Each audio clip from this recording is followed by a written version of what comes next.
Hello guys, welcome to KSS Code.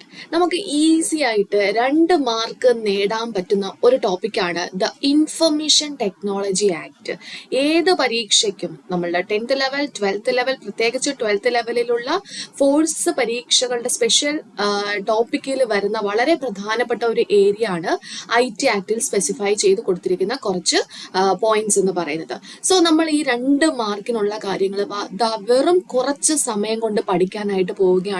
ഇതിൽ നിന്ന് എങ്ങനെയാണ് ചോദ്യങ്ങൾ വരുന്നത് എന്നുള്ള കാര്യങ്ങളും അതുപോലെ തന്നെ ഏത് തരത്തിലുള്ള ചോദ്യങ്ങൾ നമുക്ക് പ്രതീക്ഷിക്കാം എന്നുള്ള കാര്യങ്ങളൊക്കെ നമുക്ക് എന്ത് ചെയ്യാം, പെട്ടെന്നൊന്ന് പഠിച്ചു പോകാം. ഓക്കെ, അപ്പൊ ഇതാ നോക്കിക്കോളുക. നമുക്ക് ഇൻഫർമേഷൻ ടെക്നോളജി ആക്ടിൽ 2 മാർക്കിന് കുറെ കാര്യങ്ങൾ ഇങ്ങനെ പറഞ്ഞിരിക്കുകയാണ്. ഇത് നമ്മുടെ സിവിൽ എക്സൈസ് ഓഫീസറുടെ ആ ഒരു സിലബസ് ആണ്. ഇവിടെ നമുക്ക് കുറെ കാര്യങ്ങൾ പഠിക്കാൻ വേണ്ടി അവർ തന്നിട്ടുണ്ട്. ഓക്കെ, അപ്പൊ ഇവിടെ മെയിൻ ആയിട്ടും പഠിക്കുമ്പോൾ ഒരു കാര്യം ഓർത്തിരിക്കേണ്ടത്, ഇവിടെ കാര്യം പഠിക്കുക, അതിന്റെ സെക്ഷനുകൾ പഠിക്കുക, അതുപോലെ പണിഷ്മെന്റ് ഉണ്ടെങ്കിൽ ആ പണിഷ്മെന്റ് എന്താണെന്നും പഠിക്കുക. ഇത്രയും കാര്യങ്ങൾ മാത്രമേ നമുക്ക് ഈ ഒരു ടോപ്പിക്കിൽ പഠിക്കേണ്ടതായിട്ടുള്ളൂ. എന്തൊക്കെയാണ്? സെക്ഷൻസ് പഠിക്കണം, അതുപോലെ തന്നെ ആ സെക്ഷൻസിൽ എന്താണ് പറഞ്ഞിട്ടുള്ളത് എന്നുള്ള കാര്യം പഠിക്കണം. പിന്നെ പഠിക്കേണ്ടത് എന്താണ്, അതിനകത്ത് എന്തെങ്കിലും ശിക്ഷാ നടപടികൾ ഉണ്ടെങ്കിൽ അതെന്താണ് ശിക്ഷ എന്നുള്ള കാര്യം കൂടി പഠിച്ചു വെച്ചിരിക്കണം. ഓക്കെ, അപ്പൊ ഇത്രയും കാര്യങ്ങളേ ഉള്ളൂ നമുക്ക് ഈ ഒരു ടോപ്പിക്കിൽ പഠിക്കാനായിട്ട്. ചില സിലബസിൽ ഇപ്പം ഈ ഒരു സെന്റൻസ് കൊടുക്കുന്നതിന് പകരം ഇതിന്റെ സെക്ഷനുകൾ മാത്രം പഠിക്കാനായിട്ട് പറയും. അപ്പൊ സെക്ഷനുകൾ പഠിക്കുമ്പോൾ നമ്മൾ അതിന്റെ കാര്യം ഇതായിരിക്കും, ഈ സെന്റൻസുകളായിരിക്കും ഇവിടെ പഠിക്കുന്നത്. പക്ഷെ ഈ ഒരു സിലബസിൽ സെന്റൻസുകൾ തന്നിരിക്കുകയാണ്. അപ്പൊ നമുക്ക് എന്ത് ചെയ്യാം, സെക്ഷനുകൾ പഠിക്കേണ്ടതായിട്ടുണ്ട്. ഓക്കെ, അപ്പൊ ആദ്യം തന്നെ വേറെ എവിടെയും പോകേണ്ട, നമുക്ക് ഈ ഒരു ടോപ്പിക്കിൽ നിന്ന് തന്നെ ഇവിടെ നിന്ന് തന്നെ നമുക്ക് പഠിച്ചു പോകാം.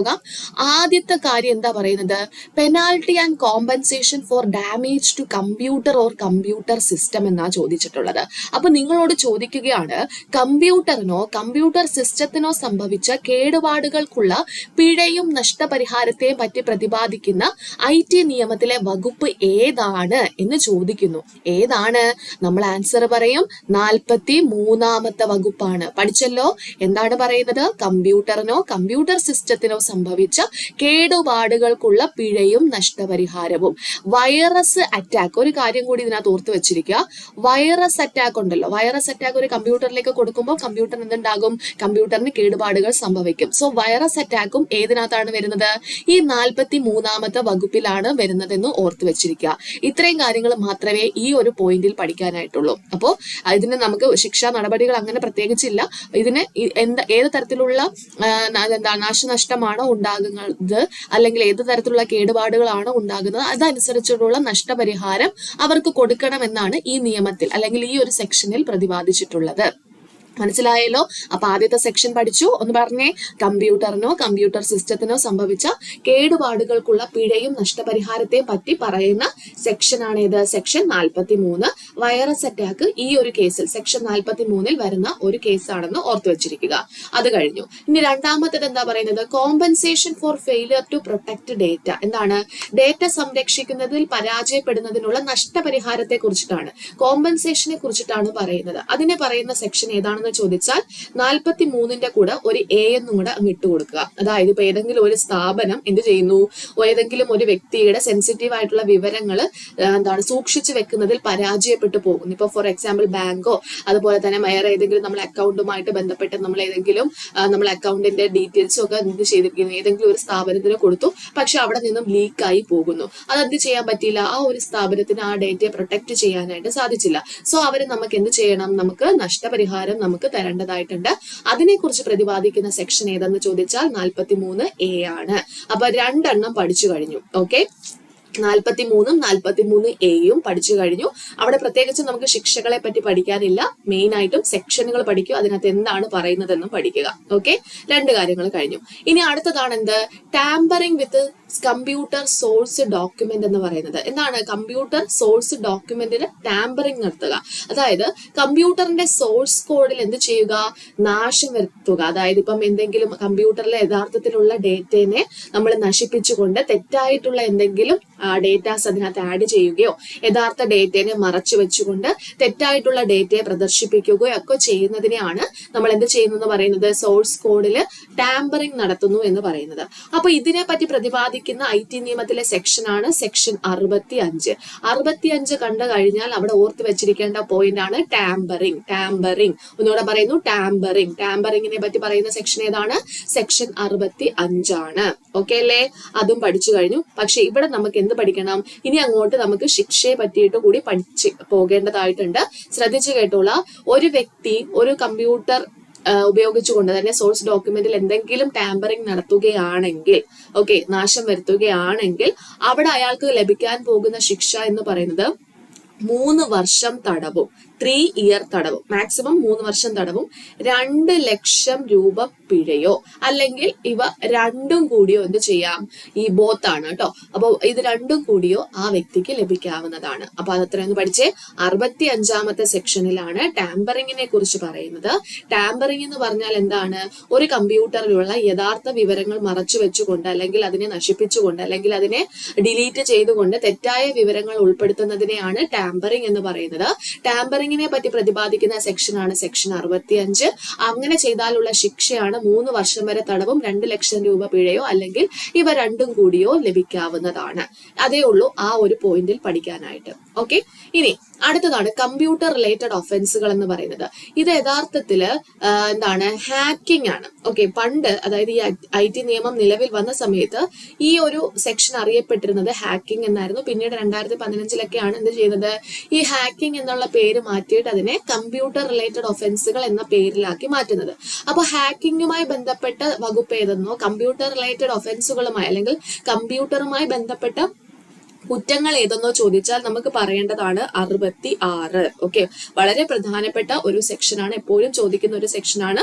കമ്പ്യൂട്ടർ റിലേറ്റഡ് ഒഫൻസുകളുമായി ബന്ധപ്പെട്ട സെക്ഷൻ ഏതാണ്? സെക്ഷൻ 66 ആണ്. 66 എന്നാണ്. ഹാക്കിംഗ് ആണ് അതിനകത്ത് ഉൾപ്പെട്ട് വരുന്നത്. അപ്പൊ ഹാക്കിംഗ് നടത്തിയാലുള്ള ശിക്ഷ എന്താണെന്ന് ചോദിച്ചാൽ ഈ 3 വർഷത്തിന് താഴോട്ട് ഇറക്കുക. 3 വർഷം തന്നെയാണ്. പക്ഷെ 2 ലക്ഷം രൂപയല്ല അവിടെ വരുന്നത്, 5 ലക്ഷം രൂപ വരെ പിഴ ലഭിക്കാം. ഓക്കെ, അതാണ് അവിടുത്തെ ആ ഒരു ശിക്ഷാ നടപടി എന്ന് പറയുന്നത്. ഓക്കെ, അപ്പൊ അതും കഴിഞ്ഞു അല്ലെ. അപ്പൊ കമ്പ്യൂട്ടർ റിലേറ്റഡ് ഒഫൻസുകളെയാണ് നമ്മൾ എന്തെന്ന് വിളിക്കുന്നത്? ഹാക്കിംഗ് എന്ന് പറയുന്നത്. ഹാക്കിങ്ങിന് വളരെ പ്രധാനപ്പെട്ടതായിട്ട് പഠിക്കേണ്ടത് ആ സെക്ഷനാണ്. സെക്ഷൻ 66 കമ്പ്യൂട്ടർ റിലേറ്റഡ് ഒഫൻസുകളെ പറ്റി പ്രതിപാദിച്ചിരിക്കുന്നത്. 3 വർഷം അല്ലെങ്കിൽ 5 ലക്ഷം രൂപ വരെ പിഴ, 3 വർഷം തടവ് അല്ലെങ്കിൽ 5 ലക്ഷം രൂപ വരെ പിഴ അവിടെ ലഭിക്കാവുന്നതാണ്. ഓക്കെ, അത് ക്ലിയർ ആയെന്ന് വിചാരിക്കുന്നു. ഇനി വളരെ ഇമ്പോർട്ടന്റ് ആയിട്ട് നമുക്ക് 66ാമത്തെ സെക്ഷനിൽ ഉൾപ്പെടുത്തിയിട്ടുള്ള കുറെ സബ്സെക്ഷനുകളുണ്ട്. ഏറ്റവും കൂടുതൽ ക്വസ്റ്റ്യൻസ് വന്നിട്ടുള്ളത് 66ാമത്തെ സെക്ഷൻ, അതായത് BCDE എന്നൊക്കെ പറയുന്ന സെക്ഷനുകളുണ്ട്. അതിൽ നിന്നാണ്. സോ അതൊന്ന് നമുക്കൊന്ന് നമ്പർ ചെയ്യാം. അപ്പൊ ആദ്യം നമ്മള് 66 കഴിഞ്ഞാല് 66A പറയാൻ പാടില്ല. 66A ഓൾറെഡി ഉണ്ടായിരുന്നു. A to F ആയിരുന്നു അത് സെക്ഷനുകൾ ആഡ് ചെയ്തത്. പക്ഷെ എനെ എന്ത് ചെയ്തു?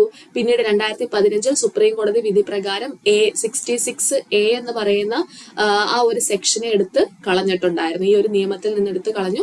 അത് നമ്മുടെ ഭരണഘടന ഉറപ്പു നൽകുന്ന ആശയപ്രകടനത്തിനും സംസാരത്തിനുമുള്ള സ്വാതന്ത്ര്യത്തെ ലംഘിക്കുന്ന തരത്തിലുള്ള ഒരു വകുപ്പായിരുന്നു. അതായത് എന്താണ്, ഇന്റർനെറ്റ് മുഖേന അല്ലെങ്കിൽ കമ്പ്യൂട്ടർ മുഖേന മറ്റൊരു വ്യക്തിയെ മോശമായി ചിത്രീകരിക്കുകയോ പറയുകയോ ചെയ്യുന്നതാണ് അത് കുറ്റമാക്കിക്കൊണ്ടുള്ള ഒരു സെക്ഷൻ ആയിരുന്നു 66A എന്ന് പറയുന്നത്. സോ അതുമായി ബന്ധപ്പെട്ട് ഒരുപാട് കേസുകൾ നടന്നു. അങ്ങനെയാണ് സുപ്രീം കോടതി ആ ഒരു 66A എന്ന് പറയുന്നത് നമ്മുടെ 19ാമത്തെ ആർട്ടിക്കിൾ ഉറപ്പ് നൽകുന്ന ആ ഒരു സ്വാതന്ത്ര്യത്തിന് തടസ്സം നിൽക്കുന്നത് കൊണ്ട് തന്നെ എന്ത് ചെയ്തു? 66A എടുത്ത് പുറത്താക്കിയിട്ടുണ്ടായിരുന്നു. അപ്പൊ നമുക്ക് 66A ഇവിടെ പഠിക്കാനായിട്ട് തന്നിട്ടില്ല. ഇവിടെ നമുക്ക് 66B ഉണ്ട്, C ഉണ്ട്, D ഉണ്ട്, E ഉണ്ട്, F ഉണ്ട്. ഓക്കെ, അപ്പൊ നമുക്ക് പഠിച്ചു വെക്കാം. ആദ്യം നമ്മൾ പോകുന്നത് 66 കഴിഞ്ഞു, ഹാക്കിംഗ് ആണെന്ന് പഠിച്ചു, അല്ലെങ്കിൽ കമ്പ്യൂട്ടർ റിലേറ്റഡ് ഒഫൻസുകളാണെന്ന് പഠിച്ചു. എങ്കിൽ 66A ഇല്ല, 66B ആണ് അടുത്തതായിട്ട് നോക്കാനായിട്ട് പോകുന്നത്. എന്താണ് 66Bയിൽ പറയുന്നത്? മോഷ്ടിച്ച കമ്പ്യൂട്ടറോ മറ്റേതെങ്കിലും ആശയവിനിമയ സംവിധാനമോ വാങ്ങിയാലുള്ള ശിക്ഷയെ പറ്റിയിട്ടാണ് എന്ത് ചെയ്യുന്നത്? 66Bയിൽ പ്രതിപാദിച്ചിരിക്കുന്നത്. എന്താണ് 66Bയിൽ പറഞ്ഞിരിക്കുന്നത്? മോഷ്ടിച്ച കമ്പ്യൂട്ടർ ഒരാൾ വാങ്ങുന്നു, അല്ലെങ്കിൽ വേറെ ഏതെങ്കിലും ആശയവിനിമയം, മോഷ്ടിച്ച ഫോണോ അല്ലെങ്കിൽ വേറെ ഏതെങ്കിലും ആശയവിനിമയ സംവിധാനം മോഷ്ടിച്ച സാധനമാണെന്ന് അറിഞ്ഞുകൊണ്ട് വാങ്ങുകയാണെങ്കിൽ 66B പ്രകാരം എന്ത് ചെയ്യേണ്ടതായിട്ട് വരും? ശിക്ഷ അനുഭവിക്കേണ്ടതായിട്ട് വരും. അതിനുള്ള ശിക്ഷ എന്താണെന്ന് ചോദിച്ചാൽ എന്താണെന്ന് ഞാൻ ഇവിടെ എഴുതാം. 3 വർഷം വരെ തടവും 1 ലക്ഷം രൂപ വരെ പിഴയും അല്ലെങ്കിൽ ഇവ രണ്ടും കൂടിയും ലഭിക്കാം. ഓക്കെ, അപ്പൊ മോഷ്ടിച്ച കമ്പ്യൂട്ടറോ മറ്റു ആശയവിനിമയ സംവിധാനങ്ങളോ വാങ്ങിയാലുള്ള ശിക്ഷാ നടപടികളാണ് 66B പറയുന്നത്. 3 വർഷം തടവും 1 ലക്ഷം രൂപ പിഴയും അല്ലെങ്കിൽ ഇവ രണ്ടും കൂടി ലഭിക്കാവുന്നതാണ്. ഇനി 66B കഴിഞ്ഞാൽ എന്തായിരിക്കും? 66C ആണ് ഇവിടെ കൊടുത്തിട്ടുള്ളത്. സോ 66C എന്ന് പറയുന്നത് എന്താണ്? വ്യക്തിഗത വിവരങ്ങൾ മോഷ്ടിച്ചാൽ, അതായത് ഐഡന്റിറ്റി, വ്യക്തിഗത വിവരങ്ങൾ എന്ത് ചെയ്യുന്നു? മോഷ്ടിക്കുന്നു. അപ്പൊ പാസ്വേഡോ യൂസർ ഐഡിയോ മറ്റേതെങ്കിലും ബാങ്ക് അക്കൗണ്ട് ഡീറ്റെയിൽസോ ഒക്കെ അത്തരത്തിലുള്ള കാര്യങ്ങളെ മോഷ്ടിച്ചതിനുള്ള ശിക്ഷയാണ് 66C പറയുന്നത്. അങ്ങനെ എന്തെങ്കിലും ചെയ്യുകയാണെങ്കിൽ എന്താണ് ശിക്ഷ? 3 വർഷം വരെ തടവും 1 ലക്ഷം രൂപ പിഴയുമാണ് അതിനുള്ള ശിക്ഷ. ഓക്കെ, 3 വർഷം വരെ തടവും 1 ലക്ഷം രൂപ പിഴയുമായിരിക്കും 66C പ്രകാരം ഒരു വ്യക്തിഗത വിവരങ്ങൾ മോഷ്ടിച്ചാൽ, ഐഡന്റിറ്റി തെഫ്റ്റ് നടത്തിയാലുള്ള ശിക്ഷ എന്ന് പറയുന്നത്. ഓക്കെ, ഇനി അടുത്ത കേസ് എന്താണ്? Punishment for cheating by personation by using computer resources, അതായത് കമ്പ്യൂട്ടർ വിഭവങ്ങൾ ഉപയോഗിച്ചുകൊണ്ട് ആൾമാറാട്ടം നടത്തി വഞ്ചിക്കുന്നതിനെയാണ് ഈ ഒരു സെക്ഷൻ പറയുന്നത്. അതെന്തായിരിക്കും? 66Dയിലാണ് പറയുന്നത്. ഓക്കെ, അപ്പൊ 66Dയിൽ എന്താ പറയുന്നത്? കമ്പ്യൂട്ടർ വിഭവങ്ങൾ ഉപയോഗിച്ച് ആൾമാറാട്ടം നടത്തി വഞ്ചിക്കുക അതിനെയാണ് 66Dയിൽ പരാമർശിക്കുന്നത്. അതിനുള്ള ശിക്ഷ എന്ന് പറയുന്നത് 3 വർഷം വരെ തടവും 1 ലക്ഷം രൂപ വരെ പിഴയുമാണ്. 3 വർഷം വരെ തടവും 1 ലക്ഷം രൂപ പിഴയുമാണ് എന്ത്? ആൾമാറാട്ടം നടത്തി വഞ്ചിച്ചാലുള്ള ആ ഒരു ശിക്ഷാ നടപടി. അവിടെ കമ്പ്യൂട്ടർ റിസോഴ്സ് ഉപയോഗിച്ചുകൊണ്ട് ആൾമാറാട്ടം നടത്തി വഞ്ചിച്ചാലുള്ള ശിക്ഷാ നടപടിയാണ് 66Dയിൽ പറയുന്നത്. ഇനി അടുത്ത എന്താണ്? ഡി കഴിഞ്ഞാൽ 66E ആണ്. 66E എന്ന് കേൾക്കുമ്പോൾ തന്നെ പ്രൈവസി എന്ന് ഓർത്ത് വെച്ചിരിക്കുക. അതായത് സ്വകാര്യതാ ലംഘനം, വയലേഷൻ ഓഫ് പ്രൈവസി ആണ് 66E പറയുന്നത്. എന്താണ്? ഒരാളുടെ വ്യക്തിഗത ഇതിൽ കയറി ഇടപെടുന്നു അല്ലെ, വയലേഷൻ ഓഫ് പ്രൈവസി ആണ്. അവിടെ 3 വർഷം വരെ തടവും 2 ലക്ഷം രൂപ പിഴയുമാണ് അവിടെ ആ ഒരു സ്വകാര്യത ലംഘനം നടത്തിയാലുള്ള ശിക്ഷാ നടപടി എന്ന് പറയുന്നത്. ഓക്കെ, 3 വർഷം വരെ തടവും 2 ലക്ഷം രൂപ വരെ പിഴയുമായിരിക്കും. ഇനി ഏറ്റവും ഇമ്പോർട്ടന്റ് ആയിട്ട് PSC എപ്പോഴും ചോദിക്കുന്ന ഒരു ചോദ്യമാണ് 66F. എന്താണ്? സൈബർ ടെററിസം ആണ് അല്ലെ. സൈബർ ടെററിസവുമായി ബന്ധപ്പെട്ട കാര്യമാണ്. അതായത് നമ്മുടെ ഇന്ത്യയുടെ സ്വാതന്ത്ര്യത്തെയും അഖണ്ഡതയെയും എന്താണ് അതിനെ എല്ലാം ബാധിക്കുന്ന, പരമാധികാരത്തെയൊക്കെ ബാധിക്കുന്ന തരത്തിൽ എന്തെങ്കിലും കാര്യങ്ങൾ ചെയ്താൽ അത് എന്തിനകത്ത് വരുന്നതാണ്? ഈ ഒരു സൈബർ ടെററിസം എന്ന് പറയുന്ന ആ ഒരു ടേമിൽ ഉൾപ്പെടുന്നതാണ്. അപ്പൊ 66F ആണ് എന്ത്? സൈബർ ടെററിസവുമായി ബന്ധപ്പെടുന്നത്. അപ്പൊ വളരെ ഇമ്പോർട്ടന്റ് ആയിട്ട് പ്രീവിയസ് ഇയർ ചോദിച്ച ഒരു ചോദ്യമാണ്, ജീവപര്യന്തം തടവ് ലഭിക്കുന്ന ആ ഒരു സെക്ഷൻ ഏതാണ്? ജീവപര്യന്തം തടവ് ലഭിക്കുന്ന സെക്ഷൻ ഏതെന്നാണ് ചോദിച്ചത്. ഏതാണ്? 66F ആണ്. എന്താണ് 66F പറയുന്നത്? സൈബർ ഭീകരത അഥവാ സൈബർ ടെററിസത്തിനെ കുറിച്ചിട്ടാണ് പറയുന്നതെന്ന് ഓർത്ത് വെച്ചിരിക്കുക. ഓക്കെ, അപ്പൊ അത്രയും കാര്യങ്ങൾ മനസ്സിലായി. 66 തൊട്ട് 66B, C, D, E, F ഇത് വളരെ ഇമ്പോർട്ടന്റ് ആയിട്ട് പഠിച്ചു വെച്ചിരിക്കുക. ഓക്കെ, നെക്സ്റ്റ് വൺ എന്ന് പറയുന്നത് എന്താണ്? 66 കഴിഞ്ഞാൽ നമുക്ക് 67ലേക്ക് പോകാം. ഓക്കെ, എന്താ പറയുന്നത്? ഇലക്ട്രോണിക് രീതിയിൽ അശ്ലീലത, ഓക്കെ, അശ്ലീലം പ്രചരിപ്പിച്ചാൽ, obscene material, okay, obscene material പ്രചരിപ്പിച്ചാലുള്ള ശിക്ഷാ നടപടിയെ കുറിച്ചിട്ടാണ് 67ാമത്തെ സെക്ഷനിൽ പറയുന്നത്. ഓക്കെ, 67 എന്താണ്? അശ്ലീലതയുമായി ബന്ധപ്പെട്ട സെക്ഷനാണ് 67. ഓക്കെ, 67ഉം 67Aയും 67Bയും ഉണ്ട്. ഓക്കെ, ഇത് മൂന്നും എന്താണ്? അശ്ലീലതയുമായി ബന്ധപ്പെട്ടതാണ്. മെയിൻ ആയിട്ടുള്ള അശ്ലീലത മാത്രമാണെങ്കിൽ, അതായത് അശ്ലീലത പ്രചരിപ്പിച്ചാലുള്ള ശിക്ഷയാണ് 67ൽ പറയുന്നത്. ബാക്കിയുള്ള കാര്യങ്ങളിലേക്ക് നമുക്ക് വരാം. 67ൽ പറയുന്നത് എന്താണ്? അശ്ലീലത പ്രചരിപ്പിച്ചാലുള്ള ആ ഒരു ശിക്ഷയാണ്. എന്താണ് ശിക്ഷ എന്ന് ചോദിച്ചാൽ, ആദ്യത്തെ തവണയാണ് ചെയ്യുന്നതെങ്കിൽ, ഓക്കെ, ആദ്യത്തെ തവണ ചെയ്യുകയാണെങ്കിൽ, അശ്ലീലത പ്രചരിപ്പിക്കുകയാണെങ്കിൽ 3 വർഷം വരെ തടവും 5 ലക്ഷം രൂപ വരെ പിഴയും വരും. ഓക്കെ, ആദ്യത്തെ തവണ ചെയ്യുകയാണെങ്കിൽ. എന്നാൽ അത് ആവർത്തിക്കുകയാണ്, രണ്ടാമത്തെ തവണയോ വീണ്ടും വീണ്ടും ഈ കാര്യം തന്നെ, അശ്ലീലത തന്നെ പ്രചരിപ്പിച്ചുകൊണ്ടിരിക്കുകയാണെങ്കിൽ 3 വർഷം എന്നുള്ളത് എന്തായിട്ട് മാറും? 5 വർഷം വരെ തടവും 10 ലക്ഷം രൂപ വരെ എന്താണ് പിഴയുമായിട്ട് ലഭിക്കുന്നതാണ്. ഓക്കെ, അപ്പൊ 67ാമത്തെ സെക്ഷൻ വരുമ്പോഴത്തേക്കാണ് എന്ത്? ആദ്യത്തേതും പിന്നീടുള്ള ശിക്ഷാ നടപടികളെയും പറ്റി പറയുന്നത്. അശ്ലീലത പ്രചരിപ്പിച്ചാൽ, പബ്ലിഷ് ചെയ്താലോ ട്രാൻസ്മിറ്റ് ചെയ്താലോ ഉള്ള ശിക്ഷയെ പറ്റിയിട്ടാണ് 67ൽ പറയുന്നത്. 3 വർഷം തടവും 5 ലക്ഷം രൂപ പിഴയോ അല്ലെങ്കിൽ 5 വർഷം തടവും വീണ്ടും ആവർത്തിക്കുകയാണെങ്കിൽ 10 ലക്ഷം രൂപ പിഴയും ലഭിക്കാം. ഇനി അടുത്തതിൽ എന്താ പറയുന്നത്, 67A എന്താ പറയുന്നത് എന്ന് ചോദിച്ചാൽ ഇലക്ട്രോണിക് രീതിയിൽ ഇവിടെ എന്താ പറയുന്നത്, സെക്ഷുവലി എക്സ്പ്ലിസിറ്റ് എന്ന ടേമാണ് യൂസ് ചെയ്യുന്നത്. അതായത് ലൈംഗിക അതിക്രമം പ്രചരിപ്പിക്കുക. ഓക്കെ, സെക്ഷുവലി എക്സ്പ്ലിസിറ്റ് ആയിട്ടുള്ള കാര്യങ്ങൾ മെറ്റീരിയൽസോ എന്ത് ചെയ്യുക, പബ്ലിഷ് ചെയ്യുകയോ ട്രാൻസ്മിറ്റ് ചെയ്താലോ ഉള്ള ശിക്ഷാ നടപടിയെ പറ്റിയിട്ടാണ് 67A പറയുന്നത്. അതിന്റെ ശിക്ഷ എന്ന് പറഞ്ഞാൽ ഇതിന്റെ ലാസ്റ്റ് ശിക്ഷയിൽ നിന്നും തുടങ്ങണം. ഓക്കെ, നേരത്തെ പറഞ്ഞതിന്റെ ആവർത്തിച്ചാലുള്ള ശിക്ഷ നമുക്ക് ആദ്യമേ പറയാം.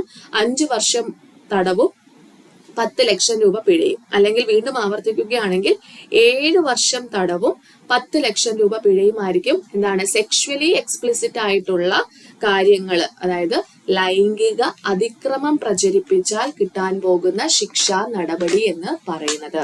ഓക്കെ, ക്ലിയർ ആണോ, മനസ്സിലായോ? Punishment for publishing or transmitting material containing sexually explicit ചോദിച്ചാൽ 67 ആണ്. പക്ഷെ അത് അടുത്ത ഇതിന് ഒരു പ്രത്യേകത ഉണ്ട്. അതായത് ഇലക്ട്രോണിക് രീതിയിൽ കുട്ടികൾക്കെതിരെയുള്ള, അതായത് ചിൽഡ്രൻസിനെതിരെയുള്ള അല്ലെങ്കിൽ കുട്ടികൾക്കെതിരെയുള്ള ലൈംഗിക അതിക്രമം പ്രചരിപ്പിക്കുകയാണെങ്കിൽ അതിനുള്ള കാര്യമാണ് 67B എന്ന് പറയുന്ന സെക്ഷനിൽ പറഞ്ഞിട്ടുള്ളത്.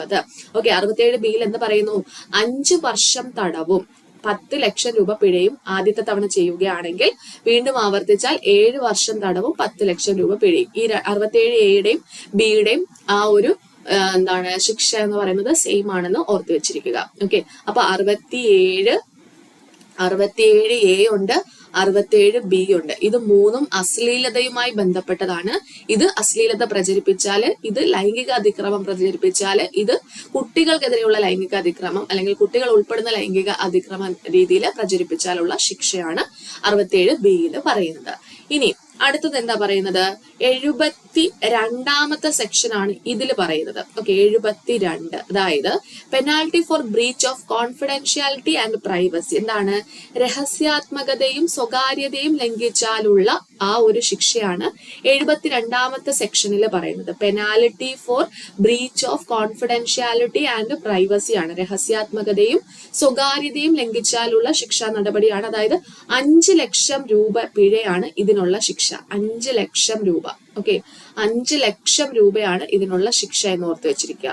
ഇനി ലാസ്റ്റ് നമുക്ക് പഠിക്കാനുള്ളത് എന്താണ്, offenses with 3 year imprisonment to be bailable. എന്താണ്, 3 വർഷം വരെ തടവ് ലഭിക്കാവുന്ന കുറ്റങ്ങൾക്ക് ജാമ്യം നൽകാവുന്നതാണ് എന്ന് പറയുന്ന സെക്ഷനാണ് 77B എന്ന് പറയുന്നത്. ഓക്കെ, 77B എന്ന് പറയുന്നത് എന്താണ്, offences with 3 year imprisonment to be bailable ആണ്. അതായത് 3 വർഷത്തിനുള്ളിൽ ആ ഒരു 3 വർഷം എന്താണ് തടവ് ശിക്ഷ ലഭിക്കുന്ന കേസുകളാണെങ്കിൽ അവർക്ക് ജാമ്യം കൊടുക്കാം എന്ന് പറയുന്ന സെക്ഷനാണ് 77B എന്ന് പറയുന്നത്. ഓക്കെ, അപ്പൊ ഇത്രയും കാര്യങ്ങളേ ഉള്ളൂ. ഇത് പഠിച്ചു കഴിഞ്ഞാൽ നിങ്ങൾക്ക് ഉറപ്പായിട്ടും 2 മാർക്ക് നിങ്ങളുടെ കയ്യിലിരിക്കും. ഓക്കെ, ഇത്രയും കാര്യങ്ങൾ മാത്രമേ ഉള്ളൂ. വളരെ ഇമ്പോർട്ടന്റ് ആയിട്ടുള്ള ഒരു ഏരിയ ആണ്, എല്ലാ പരീക്ഷകൾക്കും വരുന്നതാണ്.